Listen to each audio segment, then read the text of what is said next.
feel اطلاعات قبل بکنم حرفی.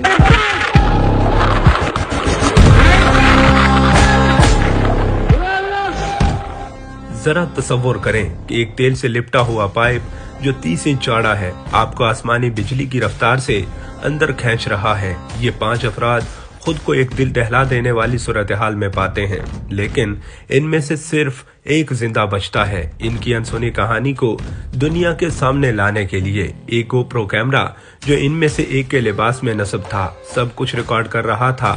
اس کیمرے کے مناظر آپ کے ہاتھوں اور پیروں کو کانپنے پر مجبور کر دیں گے. آپ کو مجبور کریں گے کہ 2 دن تک 30 انچ چوڑے پائپ میں جو خام تیل سے بھرا ہوا تھا اور وہ سمندر کی سطح سے 60 فٹ نیچے ہے پھنسے رہیں. یہی حادثہ کرسٹوفر، کاظم، یوسف، رشی اور فیصل کے ساتھ پیش آیا. ان 5 میں سے صرف کرسٹوفر زندہ بچا، باقی سب پائپ کے دباؤ کی وجہ سے ہلاک ہو گئے. پانی میں پھنسنے کے بعد ان کے ساتھ جو ہوا وہ انتہائی خوفناک اور دل دہلا دینے کے لیے کافی تھا. اس حادثے کی ویڈیو بھی موجود ہے جو ہم آپ کو آگے دکھائیں گے. آئیے پیراڈیا ڈائیونگ کے اس خطرناک حادثے کے بارے میں جانتے ہیں جسے سن کر لوگوں کی سانسیں رک جاتی ہیں. دن تھا 25 فروری 2022 کا. یہ 5 افراد ایک کمپنی پیرایا کے لیے آئل پائپ کی مرمت کا کام کر رہے تھے جو جنوبی امریکہ کے شمالی ساحل پر واقع پوائنٹ پیر نامی قصبے میں ہے. یہ افراد ایک ایسے یو شکل پائپ کے اندر کام کر رہے تھے جو کافی عرصے سے بند تھا.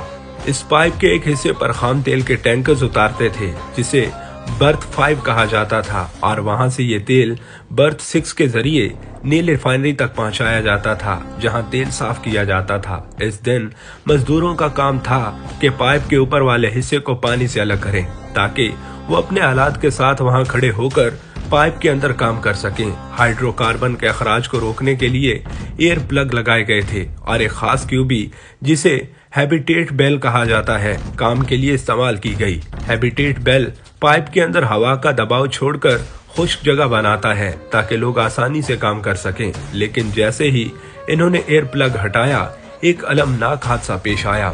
اس لمحے پانی کا زبردست بھنور آیا اور انہیں اپنے دباؤ کے ساتھ پائپ کے اندر کھینچ لیا.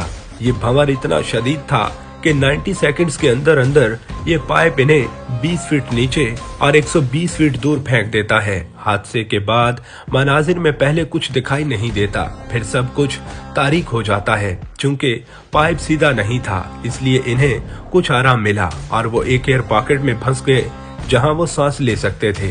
لیکن وہ نہیں جانتے تھے کہ ان کے ساتھ کیا ہوا ہے. پانی کا بہاؤ اتنا زیادہ تھا کہ کچھ لوگوں کی ہڈیاں بھی ٹوٹ گئیں. حیران کن بات یہ تھی کہ وہ اسی ہوا کی وجہ سے پھنس گئے تھے جو وہ لے رہے تھے. ان کے پاس باہر نکلنے کا صرف ایک راستہ تھا جو وہی تھا جہاں سے وہ آئے تھے یعنی برتھ 6. لیکن پائپ کے اندر کچھ دکھائی نہ دینے کے باعث وہ نہیں جانتے تھے کہ کہاں جانا ہے. غلط سمت میں جانے کی صورت میں وہ برتھ 5 یعنی سمندر کی جانب پہنچ جاتے جہاں فوری موت یقینی تھی. کافی سوچ بچار کے بعد انہوں نے فیصلہ کیا کہ وہ اس سمت میں جائیں گے جہاں ان کا سر تھا. لیکن انہیں ایک اور مسئلے کا سامنا کرنا پڑا. پائپ کے اندر کچھ جگہوں پر سانس لینے کی گنجائش تھی جبکہ دوسری جگہوں پر صرف پانی تھا. کرسٹوفر اور فیصل نے طے کیا کہ وہ دونوں آگے بڑھیں گے اور باقی 3 افراد کے لیے مدد لائیں گے. لیکن مزید آگے بڑھتے ہوئے فیصل کی حالت خراب ہونے لگی اور آخرکار کرسٹوفر کو اکیلے ہی راستہ تلاش کرنا پڑا. کئی گھنٹوں کی جدوجہد کے بعد کرسٹوفر پائپ کے ایک ایسے مقام پر پہنچا جہاں مدد دستیاب ہوئی. لیکن کمپنی کی غفلت کی وجہ سے ان کے باقی ساتھیوں کو 48 گھنٹوں تک پائپ میں ہی چھوڑ دیا گیا جس نتیجے میں وہ جان کی بازی ہار گئے. کمپنی کی سنگین لاپرواہی نے نہ صرف 4 قیمتی جانیں ضائع کی بلکہ متاثرہ خاندانوں کو کوئی مالی معاوضہ بھی نہیں دیا. اور آخر میں آپ وہ آوازیں سن سکتے ہیں جو اس وقت ان ملازمین نے دی تھیں اور باقی ان کے بعد کرسٹوفر جو بچا اس کا کیا کہنا تھا یہ بھی آپ ویڈیو کے آخر میں دیکھ سکتے ہیں.